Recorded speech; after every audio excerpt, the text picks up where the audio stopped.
I remember talking to my husband and being like, maybe we should just have kids earlier. Like, I'll be a great mom. And so just feeling that tension of like, I don't feel like I'm moving forward. But once I like took a step back and look at the trajectory of my different jobs and what they taught me and who I learned from, I'm like, oh, I'm so prepared to be a leader. Oh, I'm so prepared to own my own business. Like I was learning bits and pieces from other people that propelled me forward, but I wouldn't have seen it because I was so close to it. So I think ever forward for me is that you're always moving forward. Yeah, it'll be a sidestep or maybe one step back, but ultimately like all of those dots, you're going to connect them later and you're going to see that that's what moved you forward. Yeah, that's so true. And it's so fun to like be able to be as young as we are and be able to look back and like even see like a little bit of silver lining. Yeah. I feel like that's a lot of it. Helpful. Yeah. For me, ever forward, I think kind of means like what we were talking about earlier about I'm trying to live in the present. And I think that's like a beautiful thing to do, but always have like something to look forward to, a goal on your mind, a place to go on your mind, just a friend to meet out, just always looking forward to those things that like make you excited for life, but also being like present on your way there. I think is like what forever forward would mean to me. I really like that. Yours is great. But no, I'm like, so yes. true. 3, 2, 1.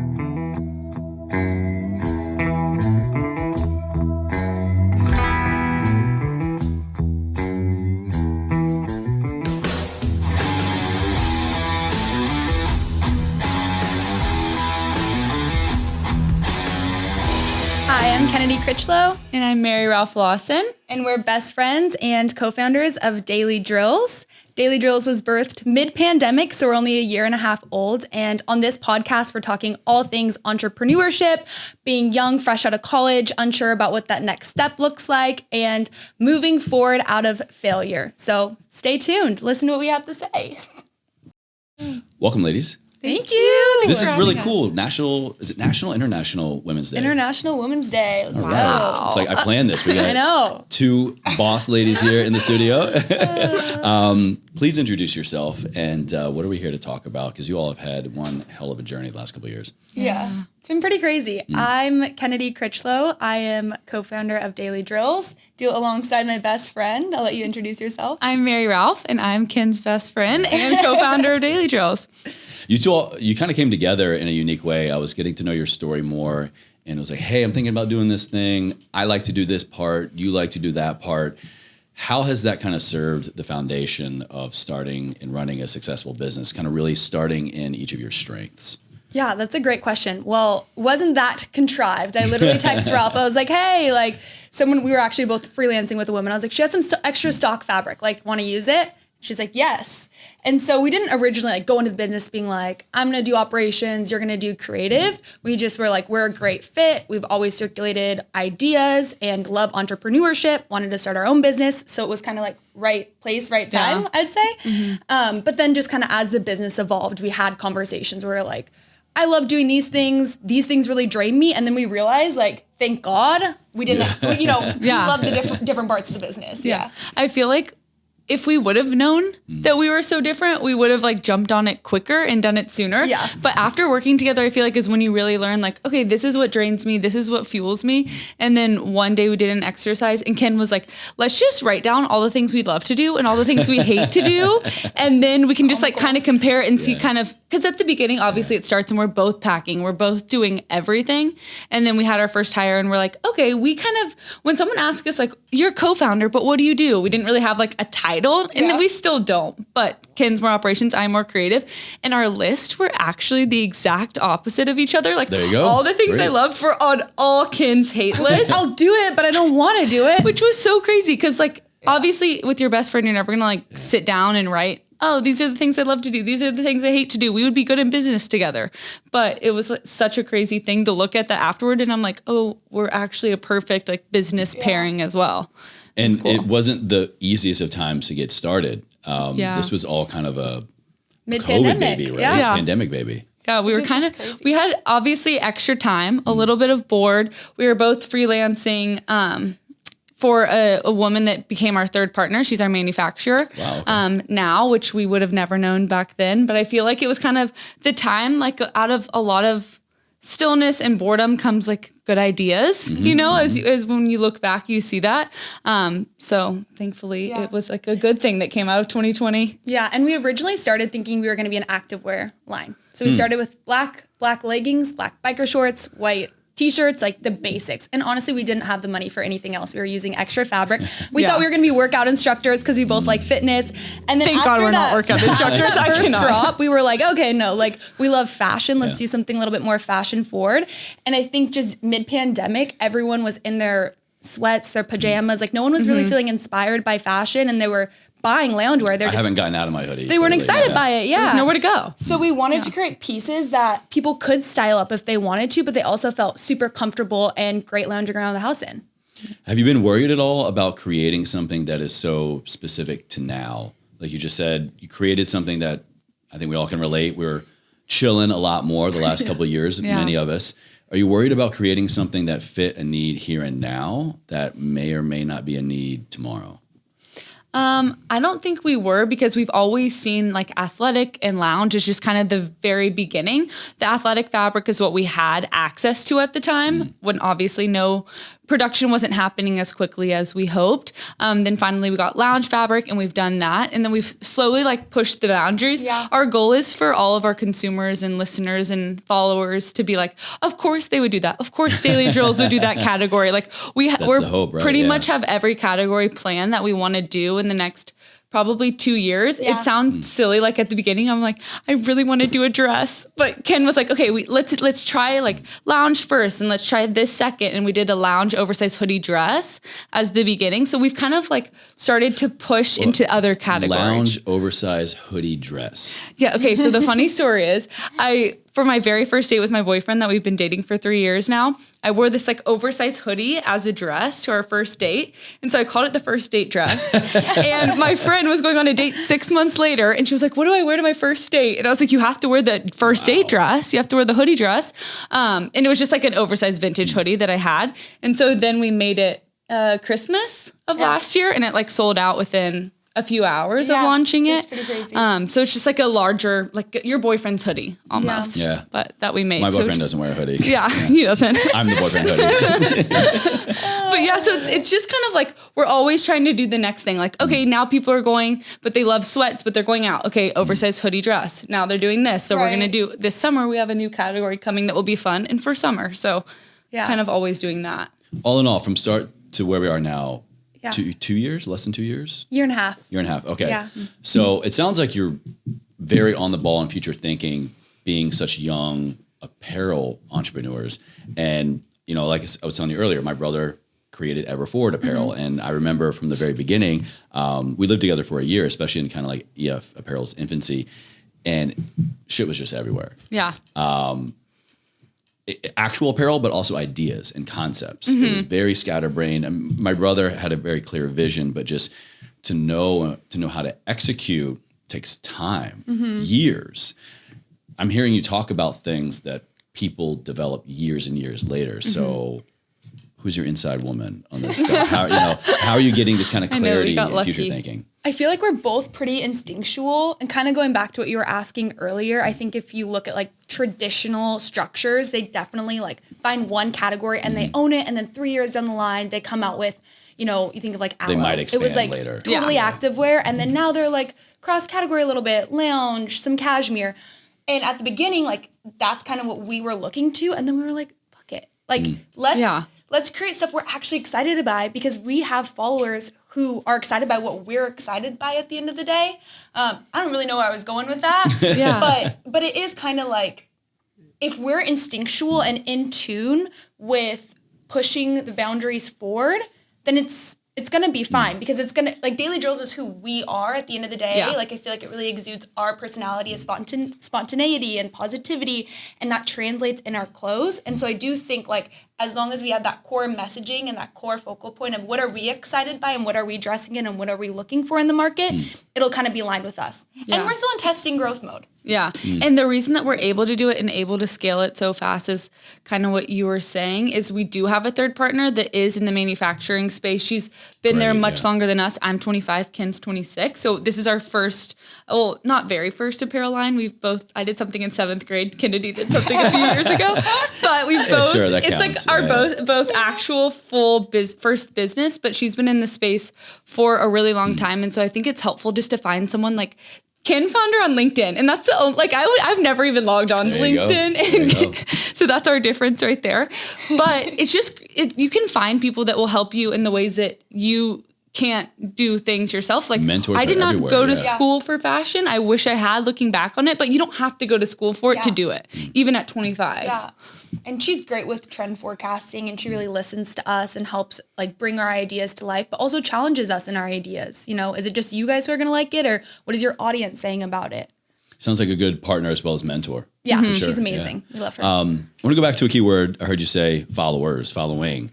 Do you think you would have jumped on this opportunity or executed this idea if you didn't have any kind of social media presence, any kind of following? Because I feel like a lot of people, it's a very obvious step is, oh, I have people Yeah. that are interested in what I do. Let me create an offer for them out of them. That's a great question. What do you think, Ralph?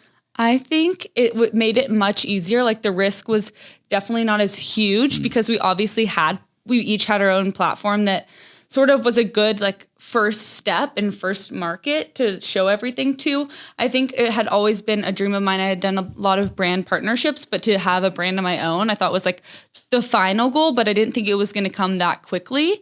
I thought it was going to be maybe when I was like 30 or 35 or, you know. The typical timeline. Typical for success, timeline, yeah. exactly. So I think it made the risk not seem as huge because I knew like, okay, there's a few girls that always DM me, that always buy the stuff I post. They're going to buy it. Like I knew Right. the first round could sell, but I think doing it with someone also helps the risk. And like when I'm scared, I'm like, Ken, Sure, I don't yeah. think this is going to work. She's like, this is my favorite item we've made. It's going to work. We're going to do it. And so having someone else also helps. But I feel like having a following is, like you said, kind of a natural step to do your own thing.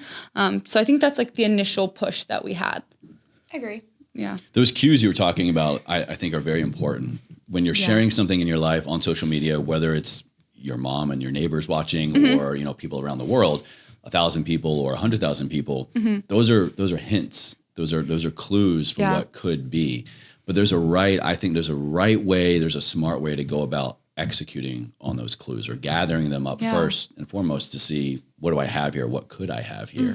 Do you think that what the clues that you all had, you executed on correctly? Did you find that your audience was receptive to this? This was like a home run, or did you kind of have to pivot? Yeah. So I remember actually talking to my husband, and I'd met up with Ralph earlier that day, and she was sharing with me some collaboration she was working on and her commission structure and all that. And I was like, to my husband, I was like, I would invest in her. Anything she does, I would invest in her. No, literally. So I was like, I think she just needs to start a brand. Like that's where it kind of started with, is I was like, she has such a loyal cult-like following because she is so sweet. genuine, and you've been doing it since day one. Like when I'm just gonna brag about you. When she Go. was Go in for it. high school and LaCroix wanted to pay her $50 a post, she said yes. And so many people didn't. And 15. So many people, 15. Sorry. So many people made fun of her Hey, you know, for that's it. a couple cold brews. Yeah, that's a yeah. matcha, But so her followers have been following her Yeah. throughout high school, throughout college, post-grad. Like they really look up to her as a resource and they trust her. She has so much authority in the space. And so sweet. it made a lot of sense partnering together. I think honestly, even if we didn't have followings, I feel like we would have then joined with somebody else who had a following, because we know, especially in today's market, just how advantageous that is. We haven't spent any money on influencer marketing. Yeah. Really? I mean, none. Wow. Amazing. And it's because of the network and our own platforms and stuff like that. So I really do feel like it kind of gave us the confidence, I think, to like initially launch it. Yeah. But And I think our followers were from receptive there. because it was you, it was us, it was what we wanted to see out in the world. I think our activewear, like that first initial drop, people were excited by it just because they wanted to support us. But once we started pushing loungewear, the oversized reversible crew necks, stuff like that, our followers were like sold. And I also think it was interesting. I feel like a lot of businesses, we always say like you go to Starbucks every day, but you don't follow them on Instagram. Yeah. But like, why don't you follow them on Instagram? I don't know, but I go every day and I don't.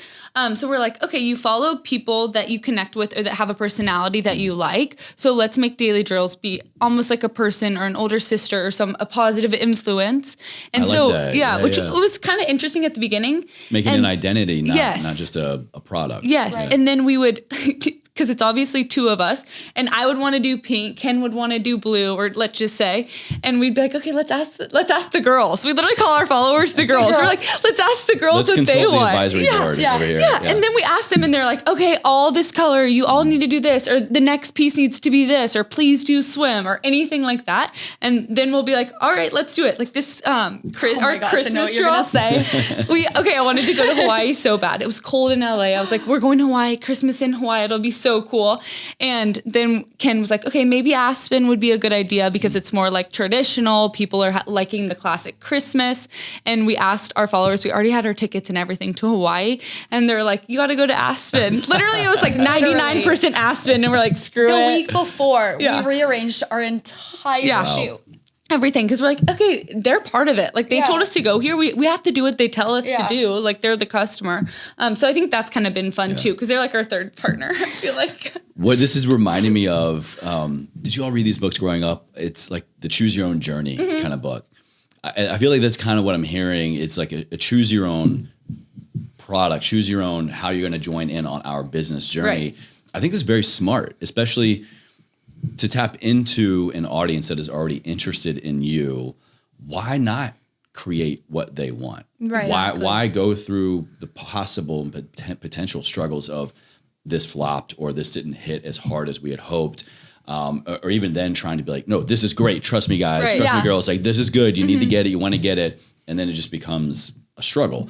Are you still in that process, do you think? Are you still, all right, this is what we're thinking. Let's present it to the advisory board and let's them kind of help navigate the future of the business. I think we always will. Yeah, because I think keeping that dialogue open is so healthy for our business because our followers reach out to us about everything. You should create this. When we were in Aspen, go shoot at my house. Go do that. You know. Yeah, this is literally treat us like we're. This is my gate code. Go shoot at my Spare backyard. keys under the mat. Yeah, I'm like, wow, you really trust us, don't you? But I think that's what keeps our business healthy and our online presence so strong is it's not just our follower count, it's the fact that all of those followers are engaged. I mean, we put a couple things on the site last week that were sold out and posted on our stories and they had already sold out by the time like a couple people had seen it and they're like, story notifications are on, following your every move now. So it's funny, like you can kind of teach and train that behavior and they almost become like your friend in a way. Like they feel like they're friends with daily drills. They feel like, oh, something's out of stock. I'm going to DM them and see if they have an extra one in their office, which that's its own struggle. We don't, but we answer their DMs. It's like as simple as and that. It's us answering the DMs, by the way. Wow. It's not our interns. It's not it is me. I pretend like it's not me sometimes, but it is. Yeah, if you're listening, maybe it's not us, but. Let me talk to her. I refer to myself in third person.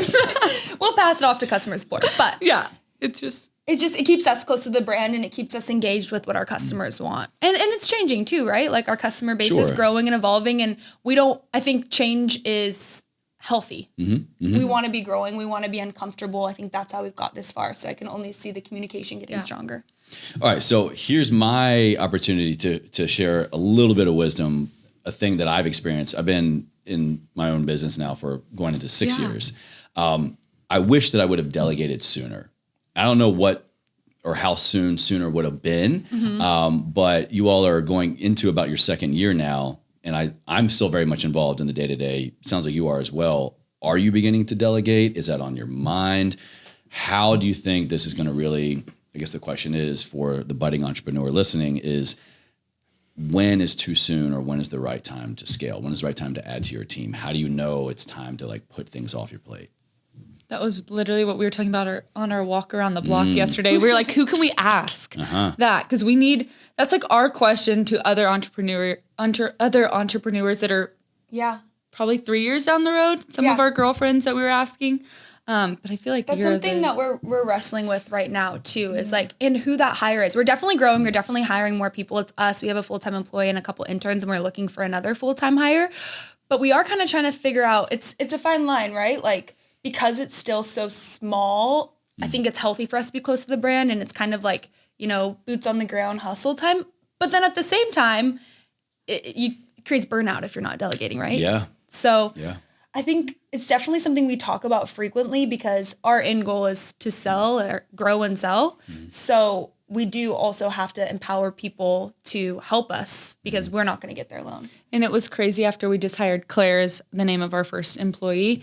And it obviously was tricky at the beginning because you're giving over control, you're giving over responsibility. But she's made our lives 10 times easier and we're able to do so much more now that she's there. I mean, we used to like show up to work in biker shorts and a t-shirt because we packed all day and it was in my apartment and we'd run up and down the stairs and, all of that took all day long to deliver it to the post office and back. And we're like, I thought we were going to be out of my apartment for like the first year at least. I was sold the first year.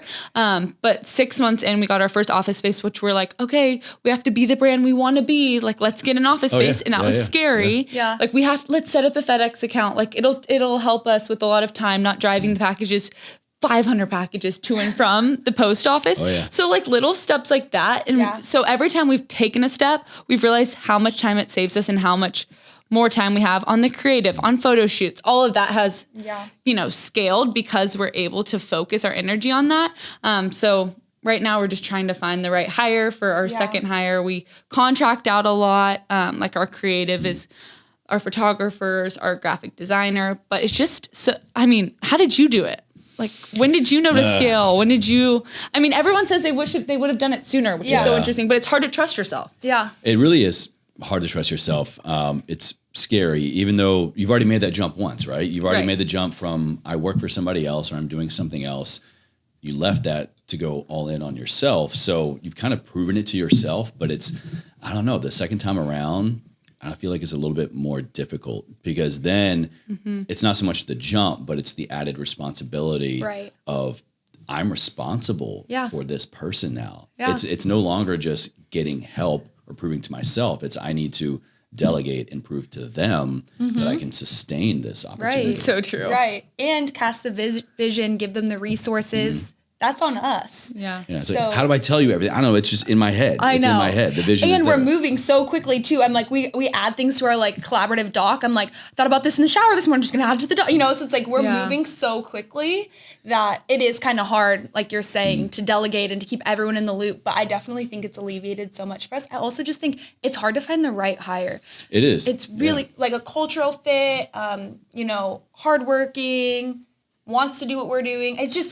We've interviewed quite a few people and it's hard to find that right candidate. Maybe we were too picky. I don't know, but. Yeah. But we kind of trusted our gut on the first one. Yeah. She was obviously super young and like very eager to work and to learn, but didn't have like, a 10-page resume of skills and things that she didn't know more than us. She hadn't done it before either. And we were like, okay, do we hire someone that has done it before, that knows more than we do, that we can ask questions to? But we were like, okay, this girl seems like she would be the perfect person to help us. She seems like she's the right fit personality-wise. And so we just kind of went with our gut with her and it's proven us so right. Yeah. So I think that's also a big thing for hiring. We're like, okay, we're going to find something for her to do because we just need her to be a part of our team. So that's kind of almost like, let's just do it. Character over talent, but it's hard to tell someone's character in an interview, right? Yeah, I would agree. You can kind of sniff out the BS you can a get little a vibe bit, or not. Yeah. But more or less, like you don't know like 6 months in what someone's attitude is like, or when you give someone some feedback or criticism, how they handle the conflict. So it is kind of a little bit, I think, trial and error. We just got super lucky the first time around, but I think we're both pretty protective about the culture of our company. Following your gut. Intuition. I think it's very important and difficult as an entrepreneur. Well, sometimes it is, sometimes it's the most obvious answer, right? I mean, usually that's why we left our job, right? It's because I feel this calling. There's just something inside of me that knows I can do this or know that my life is going to be better if I do this. Right. How are you following your gut and how big of a role does intuition play in your entrepreneur journey right now? Oh my gosh, it's everything.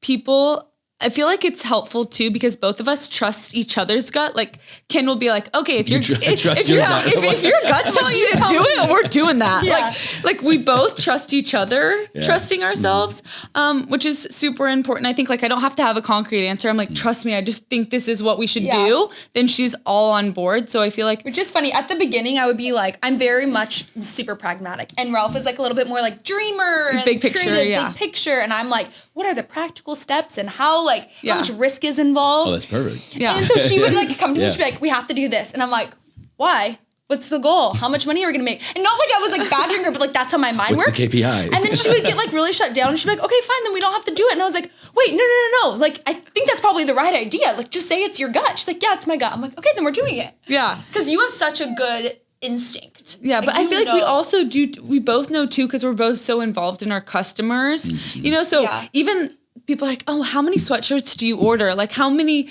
whatever do you order? How do you know how to order small versus medium versus large size runs, all of that obviously we've never done this before. So we don't, we literally just like, okay, how many do you think we could sell?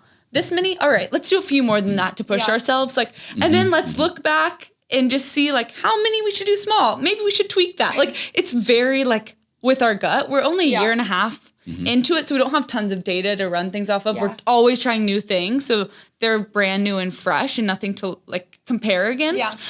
So I feel like, especially at the beginning, you probably know this. It's all like, we just got to do it this way because I just think we should. There's no other explanation. Yeah. And that's how some of the best things have come about, honestly. Yeah. How do you stay true to your gut and your intuition while also looking to the outside world? Because you can create what you feel you need and want to create, but now that it's a thing, a running, thriving business, I'm sure you are aware on some level, all right, this is what the industry is doing. These are the things that are working or not working. So how do you stay true to that kind of gut and intuition and what got you started while still being aware of what's going outside and not viewing it as a threat or comparison, or have you dealt with that? We always try to test the market. So right now too, when we're innovating new styles and concepts, we try not to do too big of a run. So we'll do like a limited drop. And then if it sells, great. Like let's look at the data. Let's look at the sizing breakdown, which one sold first, most quickly. We outsource an inventory planner. So she'll help now. At the beginning, it was like purely our gut. Now it's like 50-50. So like we kind of dictate like total units and then she'll help us with the sizing breakdown predicated on past drops. So that definitely helps us, but Yeah. it's kind of a put it out there, see what sticks and keep creating that. We're still testing so much. And of course, like we haven't gotten it right every time. We have horror stories of things that we've trusted our gut and it hasn't worked Can you out. share one?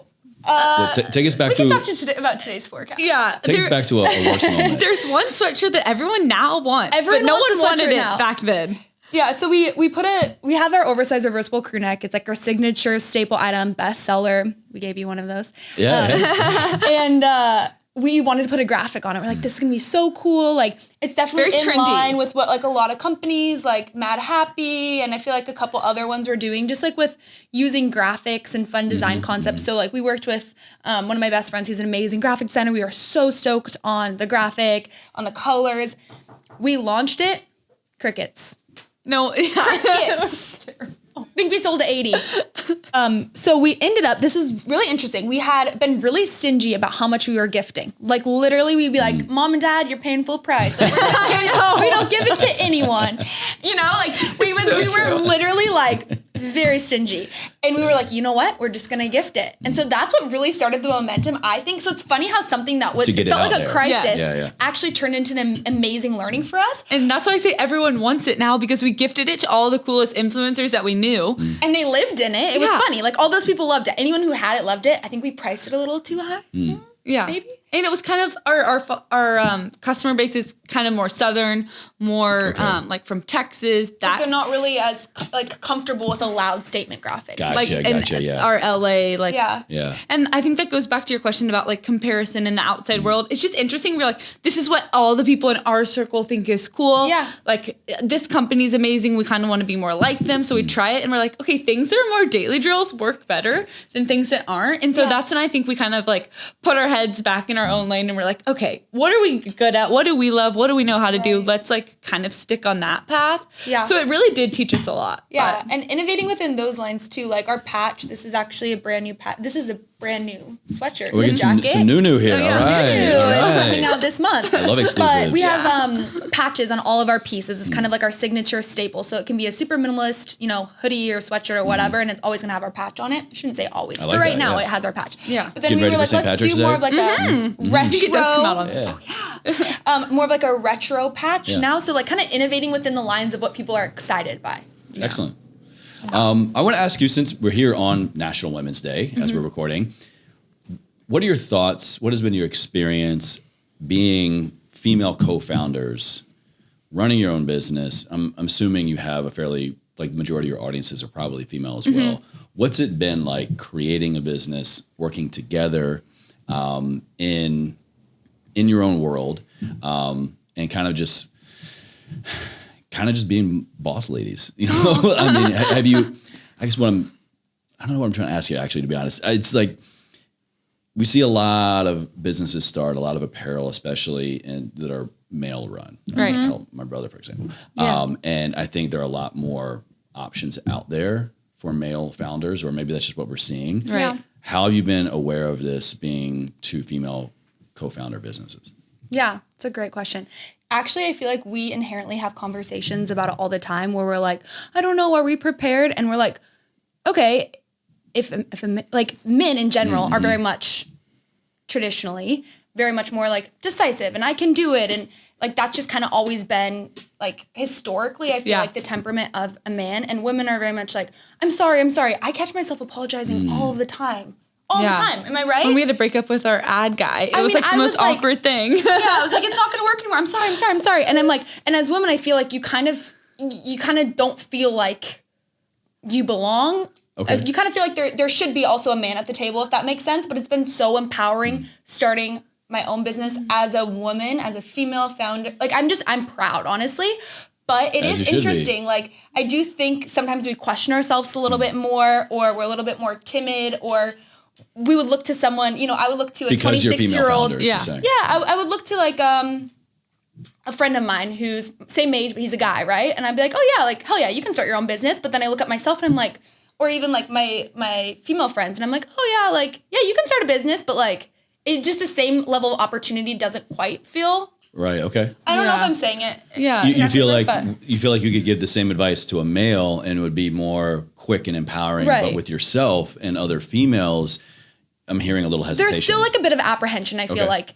But I think obviously we have more opportunity than ever before, and there are more seats at the table. But I do think like as women, it still is a little bit scary to jump into the space. It is a little bit, we get questions all the time, like, how are you guys best friends and, co-founders? I'm like, two guys, you wouldn't sit down and be like, oh, do you guys argue all the time? Yeah. Like every interview we get, someone's like, how is it? Like, have you had any arguments? And like you and your brother, people don't ask that.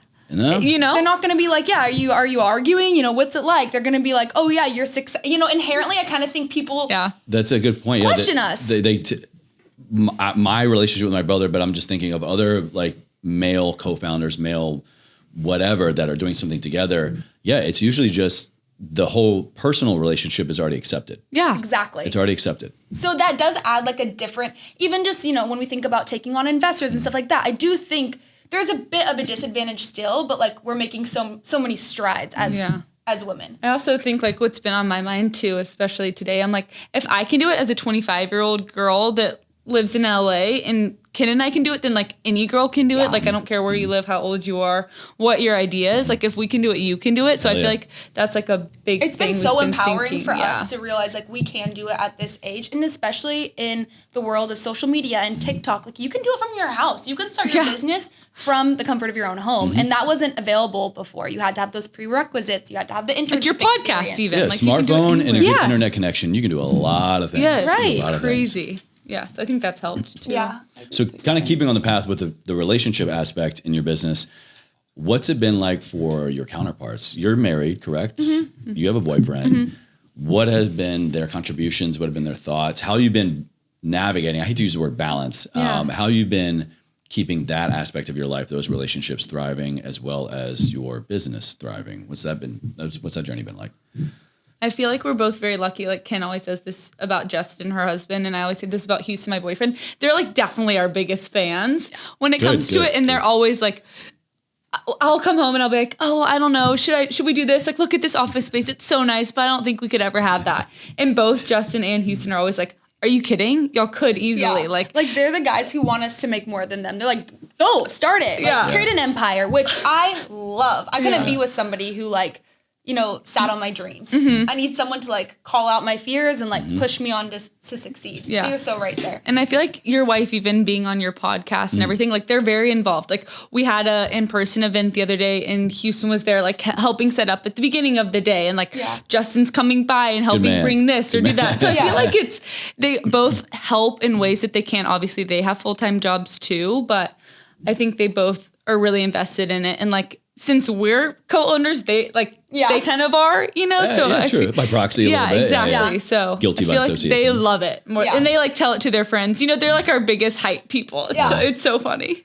As female co-founders, do you plan on, or is it an intention of yours to make this a majority, predominantly female-run business? Is that a goal of yours? Is that important to you? I like having diversity in thought and ideas. So I don't feel like we're like, it'll only be female ran. That was never like a thought at the beginning. Yeah, I think it definitely makes sense with our first couple hires just because our core demographic is female. And we also like our first hire when she was interviewing with us, she's like, I just want to work for 2 female entrepreneurs. I just want to see what it's like because I want to create my own business one day. So I'd love to give people like that the opportunity to learn and work and be able to see it for themselves ground up. So when they're ready to take that step, they have the confidence within themselves to do it. So I think it's all women though. Yeah, I feel like not. It wasn't like supposed to be, but it ended super up super intentional. But it's our photographer's the only guy. Yeah, you're just right. funny, yeah. You're right. So it's not like exclusive. I don't like when it's like, women versus men. Like, no, come on. Yeah, well, I don't think that definitely exists. I'm sure it does, but I'm just curious because I know certain people when they create something, because it is so personal and because maybe you're a minority, you're female, male, you're whatever other than the societal norm. Right. There is kind of that. I want to create something, not out of spite, maybe out of spite, but just I want to bring all these other minorities, all these other women, all these whoever with me to like show that we can do this together. Right. Yeah. And to your point, it's usually not as much just for you as it is for that other person sitting 100%. across from you. Yeah. It's so true. Yeah. So what's the future hold? Where are you all going with this next? I mean, still so young in being your own business owners. I'm sure everything's exciting. There's so much potential, but do you have clarity on what you're doing next? Where are you going with the brand next or content in general? Yeah. You want to say I feel like there's something like we can't say it yet. I know. I'm like, what are you going to say, Ralph? It's always this joke. We'll take pictures. We'll get our photo samples and we'll be like taking pictures on our Instagram before. And we're like, oh, so you're going to show everybody? Like, fine. Then I'm going to need you to post revamp the non-disclosure. I know. Well, what do you want to share? I'll share whatever. I feel like there's a lot of fun things coming. So one of our to maybe help. Sorry to interrupt. Yeah. This won't go out for several more weeks. Oh, so yeah. you need to table something. Yeah. Well, I feel like one of our biggest goals from the beginning has always been to create swimwear, and we've never done it before. And it's something that our customers have always we'll be like, what do you think we're launching next? And it's a new color of the exact same hoodie, but they're always like, swim. We're like, okay. It's November, but okay. Yeah. So that's coming next, which we're super, super excited about. And we're traveling for that. We love to take our followers along on vacation, quote unquote, with us. And show I'm them new doing places. a shoot for you in Tulum tomorrow. Yeah, you are. Yeah, you'll be we there. got to get you your We're little branching outfit. out. Yeah. We're branching out. I'm a 6, but I look better than a 4. Yeah. I'm sure you do. I love it. So just exploring, going cross category, I feel like is super fun whenever we do like a new item or a new line. It's always super exciting. So that's something we're definitely looking forward to. Good. Yeah. On that note, I feel like we're getting excited about traveling coming out of COVID too. I think we shot, this was kind of an accident as well. So much greatness comes out of chaos. But we were supposed to go to the Hamptons to shoot one of our collections, and our friend who we were supposed to be staying with got COVID. And so literally Ralph was already in New York. I was flying there the next day, and we were like, we're just gonna have to stay in the city. So we shot our whole collection in the city, and we made it amazing. It was still our best day of sales yet. But it was terry cloth. It was supposed to be by the beach, and we were in a subway in New York. But we made it work. So break the mold, right? Yeah, that's when we really realized our followers love to see us traveling, and we shoot a lot of this stuff still. We'll hire out models, but they love to see us in the pieces, traveling, like bringing spontaneity and positivity. And then we just did Paris and we did an entire guide for them. So like, here's where you go, Oh, here's that's where you amazing. stay, here's Really? what you see. And then we sent one of our followers and her friend to Paris. So we bought her tickets to Paris. Yeah, we did a giveaway. Wow. So That's really genius. like That's genius. Yeah. getting them involved, I think that's like a huge part of our footprint going forward is just traveling and experiencing new things with our followers, taking them along with us as we shoot collections in new places, expanding our categories, colors, bringing back, like having comeback collections from Yeah, we're things that finally old sold enough to out. have a comeback collection. already. Yeah, I'm like, woohoo. But things that sold out at the beginning that we Yeah, yeah. haven't actually put back in Yeah. production. So we're really excited about that. And we're also just fine tuning our current pieces. Like, okay, the waistband needs to have like a little bit more breathing room. Okay, the pants are just a teeny bit long. So I feel like we're really kind of honing in on that. Super excited about that. And That's also like a tip for an entrepreneur. Why can't I say that word? Listening is like our first round of our shorts or our first whatever. We always like iterate off of it. We're like, okay, the girls think this is too short or this is too long or this is too tight or this is too big. Then we can always change it. Like you never have to. If we love our very first thing we ever put out, we would have started too late. It's kind of what we say. So like never feel afraid to change it after you've done it for 3 months. Like just change it. No one's going to know as much as you will. Probably no one will notice our waistband change that we decided or to a do patch, today. removing our patch. But like, No one cares. Like no one sees it as much as you do. It's As like much as we're you do. always Yeah, good fine catch. tuning. You know, we want to make it better and better, not just like stay exactly how it was, just because like that's how it was. yeah, 100%. Kind of getting towards the end here. I want to bring it back because this is the deep thinker in me. Yeah. You said something that resonated with me, something about sitting in stillness. And that means a lot to me because a lot of the best ideas, a lot of the decompression, a lot of the avoidance of burnout, everything comes from when I prioritize and insert stillness.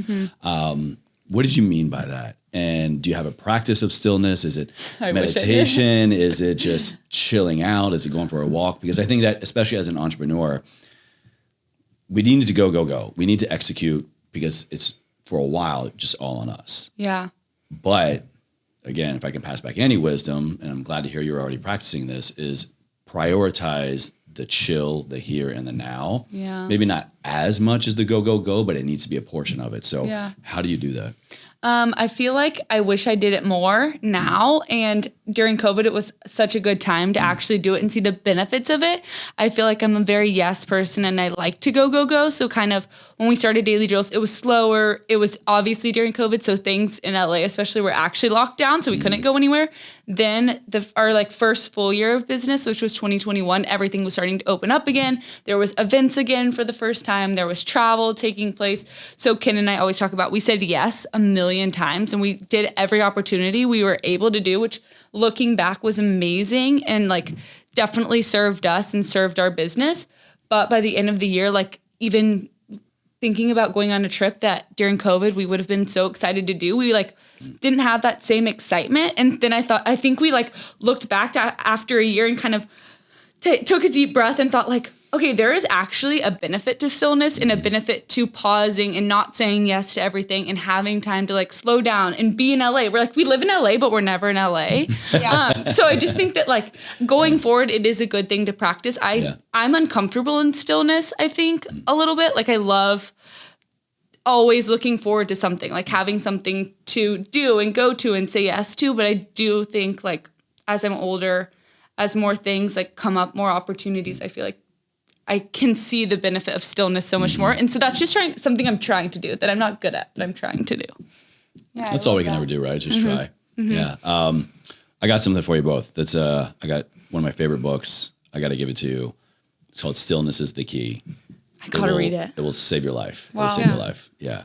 I love that. Well, I want to honor you both again for the work that you've done. Your energy is incredible. You're clearly very driven. Just like the synchronicity you both have is palatable. So you're definitely going to kill it in business. The content's amazing. We'll have all of your information down in the show notes for everybody, but I want to bring it back to living a life ever forward. You all definitely do it. You embody it in your business and your personal life. But I got to ask, what does that mean to you? How do you interpret those two words? What does it mean to you to live a life ever forward? Yeah. I think it's realizing that so much greatness comes out of that one step back or that pivot or, that challenge. I remember being in a couple of different jobs and being like calling my parents and crying and being like, I just don't know if I'm ever going to like my job. I don't know if there's ever going to be something for me. Like I remember talking to my husband and being like, maybe we should just have kids earlier. Like I'll be a great mom. And so just feeling that tension of like, I don't feel like I'm moving forward, but once I like took a step back and look at the trajectory of my different jobs and what they taught me and who I learned from, I'm like, oh, I'm so prepared to be a leader. Oh, I'm so prepared to own my own business. Like I was learning bits and pieces from other people that propelled me forward, but I wouldn't have seen it because I was so close to it. So I think ever forward for me is that you're always moving forward. Yeah, it'll be a sidestep or maybe one step back, but ultimately like all of those dots, you're going to connect them later and you're going to see that that's what moved you forward. Yeah, that's so true. And it's so fun to like be able to be as young as we are and be able to look back and like even see like a little bit of silver lining. Yeah. I feel like that's A lot of it. helpful. Yeah. For me, ever forward, I think kind of means like what we were talking about earlier about I'm trying to live in the present. And I think that's like a beautiful thing to do, but always have like something to look forward to, a goal on your mind, a place to go on your mind, just a friend to meet out, just always looking forward to those things that like make you excited for life, but also being like present on your way there. I think is like what forever forward would mean to me. I really like that. Yours is great. But, No, I'm and like, it's so yes. true. But what you just said, like, Yeah. be present on your way there. Yeah. Yeah, that's amazing. Yeah. And Kenny, what you said actually reminded me of a phrase. I picked up this phrase from another book called The One Thing. And it's a great like action setting, goal setting, prioritization book. Highly recommend it for anybody wanting to get better with their time management. And in there, they actually talk about something where they say, sometimes you're failing so slowly, it feels like you're succeeding. I like to kind of flip it around. Yeah. What you said reminded me of it. And I think that sometimes we're succeeding so slowly, it feels like failure. Yeah. Sometimes So it feels like I didn't get this promotion yet. I haven't hit this marker. I haven't hit whatever. But when you actually take a step back, like you said, like, wait a second, actually, I've got a lot of shit that I can connect. And I'm actually further along than I thought. Yeah. You know? My old boss used to say, fail quicker. Yeah. Fail quicker. Fail forward. That's so true. Ever forward. Yeah, I love it. New tagline. Wow. I'm so inspired. Thank you. Thank you. Yeah.